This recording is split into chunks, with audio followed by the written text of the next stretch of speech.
ఎక్కువగా viral fevers వస్తున్నాయి ఇప్పుడు. అంటే సీజన్ మారింది, వాతావరణంలో చాలా మార్పులు వచ్చాయి. అంటే వర్షాలు పడుతున్నాయి, వాతావరణంలో చల్లదనం ఎక్కువైంది, పిల్లలకు సడన్గా ఫీవర్లు రావటము, అంటే వైరల్ ఫీవరు, తర్వాత దగ్గు, జలుబు,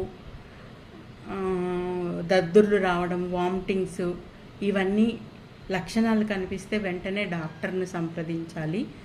డాక్టర్ సలహా మేరకు మెడిసిన్ వాడాలి. పిల్లలు డిహైడ్రేట్ కాకుండా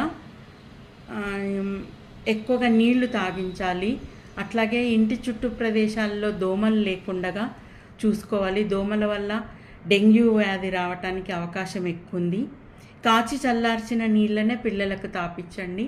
తర్వాత ఓరల్గా ఫ్రూట్స్ కానీ లేకపోతే పళ్ళ రసాలు, పల్చటి మజ్జిగ ఇలాంటివి తాపిస్తే పిల్లలు డిహైడ్రేట్ కాకుండా ఉంటారు.